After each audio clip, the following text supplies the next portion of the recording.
Hey guys, welcome back my YouTube channel Rakesh Roy vlogs. तो guys, मैं आप लोगों को बता दूं कि इंडियन करेंसी क्यों फॉल हो रहा है और अमेरिकन डॉलर क्यों इतना स्ट्रांग हो रहा है। अमेरिकन डॉलर की अपेक्षा इंडियन करेंसी इतना कमज़ोर कैसे हुआ, क्यों इतना इंडियन करेंसी का रेट गिरा अमेरिकन डॉलर की अपेक्षा। तो गैस, मैं आप लोगों को बता दूं कि 1947 में 1947 में $1 3 रुपये के बराबर होता था, लेकिन आज के डेट में $1 80 रुपये के बराबर होता है। आखिर इतने सालों में इतना डॉलर आगे क्यों निकल गया और रुपीज़ क्यों रह गया। तो गैस, मैं आप लोग को बता दूं कि इंडिया एक उस तरह से परिपूर्ण कंट्री नहीं था अमेरिका के अपेक्षा। तो गैस, मैं आप लोगों को बता दूं कि इंडिया इम्पोर्ट डिपेंडेंट कंट्री है। इम्पोर्ट डिपेंडेंट कंट्री का मतलब होता है कि इंडिया ज़्यादा जितना एक्सपोर्ट नहीं करता है उससे ज़्यादा इंपोर्ट करता है। यानी कि इंपोर्ट करने का जो इनका वैल्यू है 3 लाख करोड़, यानी कि अप्रॉक्स 3 लाख करोड़ रुपये का इंपोर्ट करता है इंडिया।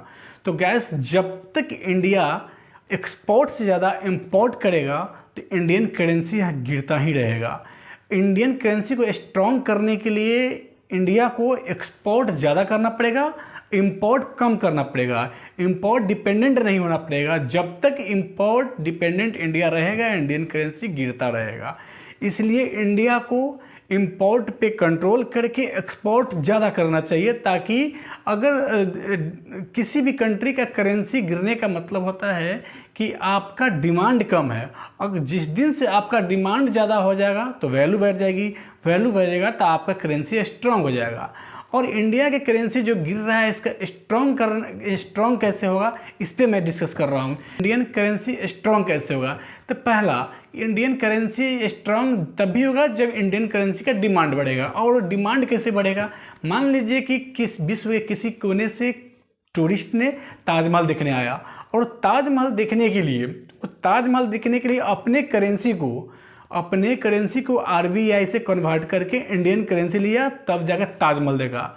तो उस हिसाब से जितने भी टूरिस्ट विश्व के किसी भी कोने से ज़्यादा मात्रा में आएंगे और इंडियन करेंसी में कन्वर्ट करके किसी भी चीज़ अपने इंडिया में अपना टूरिस्ट जो भी है इंडिया में अपना घूमने आए हैं वो अपना घूमेंगे तो इंडियन पैसे खर्च करेंगे, तो क्योंकि डॉलर तो चलेगा नहीं इंडिया में, तो डिमांड बढ़ेगा इंडियन करेंसी का। जैसे इंडियन करेंसी का डिमांड बढ़ेगा तो पैसे की वैल्यू बढ़ जाएगी, पैसे की वैल्यू बढ़ेगी तो इंडियन करेंसी स्ट्रांग हो जाएगी।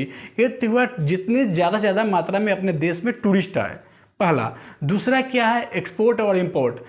तो सबसे पहली बात, एक्सपोर्ट में क्या होता है कि हम जितने ज़्यादा से ज़्यादा एक्सपोर्ट करेंगे, तो जितने ज़्यादा एक्सपोर्ट करिए, मसाला का हो या किसी भी चीज़ का हो, एक्सपोर्ट इंडिया से करेंगे तो वहाँ पे इंडियन करेंसी का डिमांड बढ़ेगी। जैसे डिमांड बढ़ेगी तो इंडियन करेंसी की वैल्यू बढ़ जाएगी, जैसे वैल्यू बढ़ेगी तो इंडियन करेंसी स्ट्रांग हो जाएगा। लेकिन इंडिया जो कंट्री है इंपोर्ट डिपेंडेंट कंट्री है।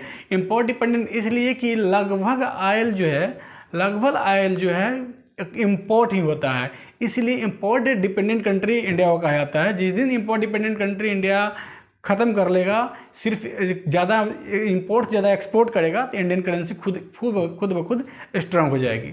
और तीसरा, इंडिया के स्टॉक मार्केट के स्ट्रांग होना बहुत ज़रूरी है, ताकि विश्व के किसी भी कोने से इन्वेस्टर आएंगे, अपने करेंसी को इंडियन करेंसी में कन्वर्ट करेंगे, फिर जाके स्टॉक मार्केट में इन्वेस्ट करेंगे, तब जाके इंडियन करेंसी स्ट्रांग होगा। क्योंकि जितना डिमांड किसी भी चीज़ का जितना डिमांड होता है तभी जाकर उसका वैल्यू बढ़ता है, तभी जाकर वो चीज़ स्ट्रांग होती है। तो इंडियन करेंसी की उतना डिमांड नहीं है, इसलिए उतना वैल्यू नहीं बढ़ पा रहा है, इसलिए इंडियन करेंसी डाउन होता जा रहा है।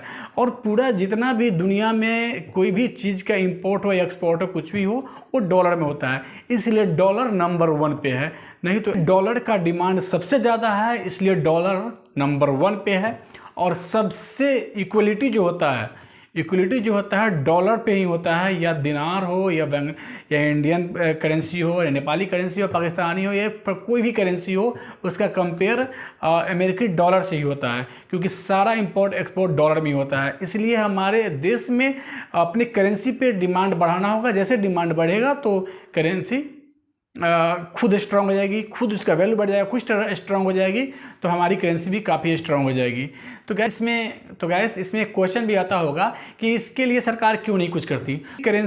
किसी भी करेंसी को अप और डाउन के लिए दो मेथड होता है, एक फिक्स्ड मेथड होता है, एक फ्लेक्सिबल मेथड होता है। फिक्स्ड मेथड में क्या होता है कि अगर आपने $1 इज इक्वल टू 40 रुपीज़ कर दी, तो आपको अगर कोई भी सामान लेना है डॉलर में, यानी कि आईफोन आपको लेना है डॉलर में, मान लीजिए कि आईफोन 14 का प्राइस $1500 है, तो आपको फिक्स कर दिया है कि $1 बराबर 40 रुपया।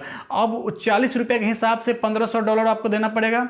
अब इतना डॉलर आप दे दिए तो उतना तो फिक्स्ड है, क्योंकि अब आईफोन का दाम कम भी होगा फिर भी आपको उतना ही देना है, और ज़्यादा भी होगा तो उतना ही देगा, ज़्यादा होगा तो फिक्स्ड में फ़ायदा हो जाएगा, अगर जैसे कम होगा तो फिक्स्ड में इंडिया को घाटा हो जाएगा।